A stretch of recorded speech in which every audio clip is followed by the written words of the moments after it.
Je vais te dire un truc qui pique, mais ça peut complètement changer ta vie. Si tu racontes encore et toujours ta vie, ton quotidien autour de toi, alors tu répètes ton passé. Et quand tu répètes ton passé, tu es en train de figer ton présent. Et du coup, tu condamnes ton futur.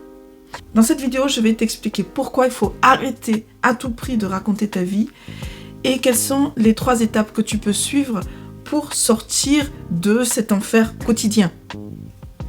Ici Miss Domi, coach mindset, coach de vie, et je t'accompagne dans la manifestation de la vie de tes rêves. Est-ce que tu n'as pas l'impression des fois que tu racontes ta vie comme un film dramatique? Et pourquoi ça n'arrive qu'à moi? Rien ne bouge dans ma vie. Et tu ne vois que la partie négative de ta vie. Et est-ce que tu veux vraiment que ce film soit rediffusé demain et le surlendemain? Parce que quand tu dis à tout le monde « Oh là là, mais ça n'arrive qu'à moi », je vais t'expliquer pourquoi. Parce que tu vibres le manque, le doute, la plainte. Et du coup, devine qu'est-ce qui t'arrive dans la vie? Des circonstances qui t'amènent encore plus de doute, de manque et de quoi te plaindre. Et oui, l'univers prend ce que tu émets comme signal, c'est-à-dire ta vibration électromagnétique. Et si tu vibres le manque, alors il t'en donne encore plus. Donc, je vais faire un petit détour du côté des neurosciences pour t'expliquer un peu ce qui se passe. En fait, nous sommes des êtres faits d'habitude. Et donc, ton cerveau, il aime les répétitions. Il adore les répétitions parce que ça le rassure sur le fait qu'il sait te protéger de cette façon-là. Parce qu'en te faisant répéter les mêmes choses, du coup, il te dit ne refais pas exactement comme ça, enfin protège-toi, ne sors pas de ce que tu connais, etc. Ça le rassure et ça te rassure. Et du coup, il te maintient dans quelque chose que tu connais. L'univers, il écoute la fréquence que tu émets à travers ta vibration. Donc si tu vibres bas, si tu vibres des choses négatives, alors tu auras encore plus de choses négatives dans ta vie. Donc ok, ce n'est pas complètement ta faute, on va dire le cerveau il fonctionne comme ça. Par contre, c'est de ta responsabilité maintenant d'en être conscient et de casser les schémas. Tu vois, quand tu racontes des faits, tu te dis oui, mais je fais que raconter moi ce qui m'est arrivé. Mais en fait, chaque parole renforce ta programmation qui est dans ton subconscient. Parce que chaque mot est comme un sort. Tu n'as pas besoin d'une baguette magique, hein. C'est tout simplement tes mots qui sont ta baguette magique. Je vais te raconter une histoire. Il y a quelque temps, j'ai coaché une femme cadre, brillante, ultra compétente, mais en fait qui passait par un chaos intérieur. Et donc, elle racontait toujours autour d'elle que voilà, elle n'avait pas de chance, que ça n'allait pas, et elle était tout le temps dans cette complainte. Et un jour, j'ai fini par lui dire « Arrête de nourrir ce monstre qui est en toi, en fait. Soit tu le nourris, et donc il va grossir, il va prendre de plus en plus de place, ou soit tu le mets à la diète.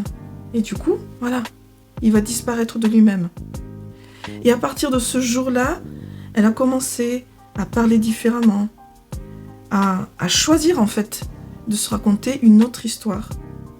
Au lieu de dire « Ah, je vais mal », elle disait « Je vais commencer, je décide de renaître ». Et à partir de là, tout a changé. La promotion qu'elle attendait est arrivée, on lui a donné de nouveaux projets et un nouvel amour est apparu dans sa vie. Donc, toi aussi, tu peux avoir un changement du tout dans ta vie quand tu le décides de casser tous ces schémas. Remplace de suite ce que tu veux dire par une autre expression.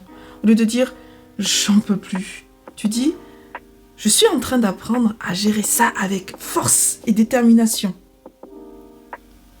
Et une fois que tu remplaces, tu répètes. Et oui, comme je te disais, ton cerveau, ton subconscient adore la répétition.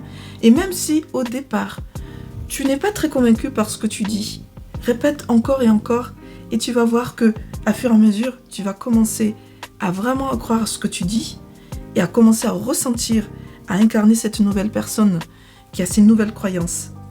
Et une fois que tu as répété encore des belles affirmations et tu as utilisé vraiment des expressions positives, réécris ton histoire. Comment faire? Chaque matin, écris une phrase qui commence par « je décide que » et tu le remplis par ce que tu as envie de ressentir, de vivre, d'incarner. Tu verras, ton cerveau petit à petit va s'aligner à tes intentions. Bon, tu l'auras compris, c'est à toi de choisir quelle histoire tu as envie de vivre. Alors au lieu de répéter encore l'histoire du passé, commence à raconter la vie que tu as envie de vivre. Ne te laisse pas définir par ce que tu es en train de traverser là tout de suite. C'est le moment de transcender tout ça. Tu n'es pas juste en mode victime maintenant. Tu es créatrice, tu es l'auteur de ton histoire. Tu as ce pouvoir-là que tu dois vraiment, vraiment exploiter. Alors parle comme si c'était déjà fait. Ressens les choses comme si c'était déjà là. Crée un futur tellement beau qu'il efface l'ancien. Alors, dis-moi en commentaire, quelle est l'histoire que tu as envie de te raconter et que tu vas commencer aujourd'hui à vraiment vivre? Parce que tu es le catalyseur de ta transformation. Déjà à travers tes mots et du coup à travers tes pensées, puis à travers tes émotions. Et là, tu vas vibrer ce que tu veux et tu vas attirer tout ce que tu veux. Et si un jour quelque chose de négatif remonte, alors ne le raconte pas. Et respire, observe, transmute. Et tu vas voir que tu vas repartir vers l'avant. Si ce message t'a aidé, même si ça t'a un peu secoué, alors partage-la à quelqu'un qui en a besoin. Si tu as passé un bon moment avec moi, tu peux liker cette vidéo et souscrire à ma chaîne. Et surtout, n'oublie pas d'activer la petite cloche qui va te permettre de savoir que j'ai sorti une nouvelle vidéo. Parce que je fais des vidéos de plus en plus puissantes pour toi, pour que tu puisses transformer ta vie en 2025, pour qu'elle soit exceptionnelle et que tu puisses révéler ton plein potentiel. Et comme je dis toujours, on reste dans son cœur et on permet à sa lumière sacrée de briller. À bientôt!